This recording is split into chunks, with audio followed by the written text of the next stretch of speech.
Hi everyone and welcome back. Today I want to talk to you about a fellow collector and his selection of what you could loosely call knights and medieval figures.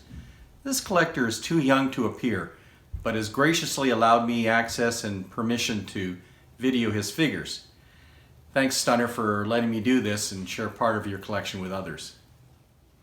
What you collect, be it a theme, a historical period, a particular battle, a country, or maker, is always a personal preference, and you should collect something that you won't regret. Medieval figures have and always will be a significant body of work by many manufacturers and artists and collectors. And as I've said it before, you should always have at least one knight or medieval figure. With medieval figures, you have a lot to look at, and the figures can be colorful and dynamic, whether a knight on horseback or a simple yeoman. If you like these types of figures, you can spend as little or as much as you want, and some of these pieces are real works of art and can command prices to match. At the recent Chicago show, I had the chance to talk to Bob Hornung and see firsthand his incredible work. I would also include Aero Art International, the St. Petersburg collection, and the level of detail and painting of its figures. So let's look at this person's collection. The collection is primarily King and Country, Britain's, Timpo, plus Del Prado. These figures fall in the 54 to 56 millimeter range, and the modern mounted figures have good weight to them. For example, the King and Country and Del Prado weigh 18 and 12 ounces respectively, while the older Timpo hollow cast mounted knights come in at 4 ounces. As I assembled these pieces, the weight was not the only thing that I noted.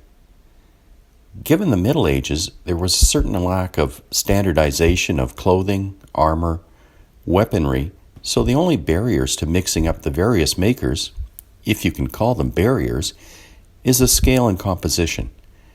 As you look at the figures, note that the colors are bright and varied, and the poses are lively with good features.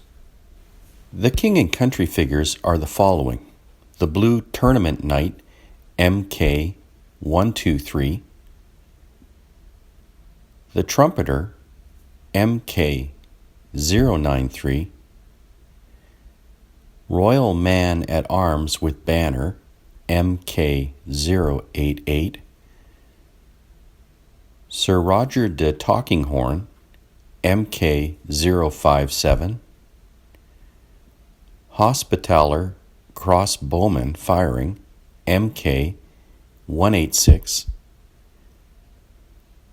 and the German Tent, MK141.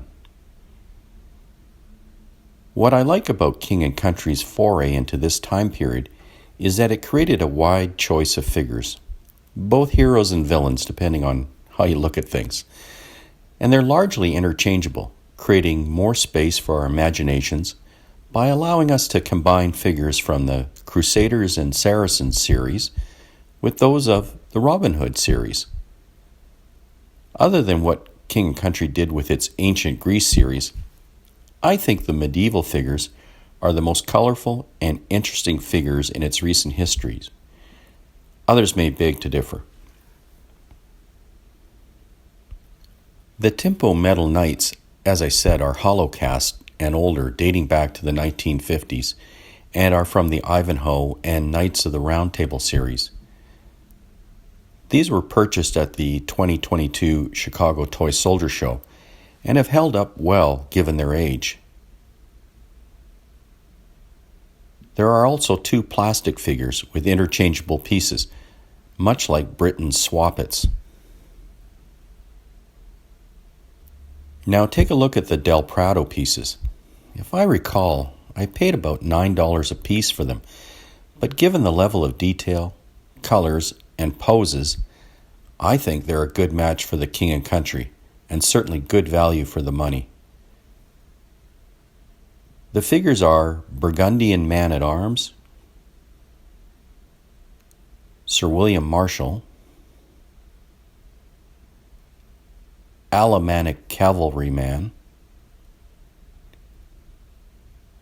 Bishop Harman of Tartu, Knight of Caliz, Tannenberg, Sir John Codrington, Agincourt, Don Alvaro de Luna, Scottish Spearman, and lastly Norman Knight. These Britons figures are a combination of plastic and metal. The plastics are Super Detail and Swap It, and I noticed the foot figures are stamped 1971 on the base, and they're looking pretty good for over 50 years old. The Britons medals are a set of 3 older knights, likely post-war, and a more contemporary one. Lastly is Britain's set number 9398 of 13 figures still tied in their box. The box has seen better days, but there it is. The rest of these, with the exception of the yellow Sukal Knight, are of unknown origin. And if anyone knows, leave it in the comments for the rest of us.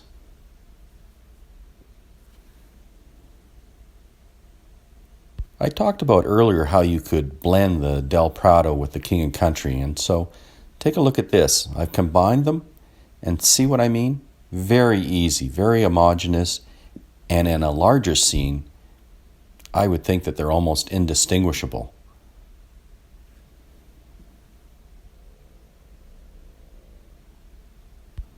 Now, I've done the same thing with the plastics and the smaller metal figures, the Britons and that. So again, I think in a larger scene, the differences between the figures becomes marginal. And you could really have a lot of fun with a lot of makers doing, like I say, whatever your imagination is. Well, I hope you enjoyed this look at this person's collection.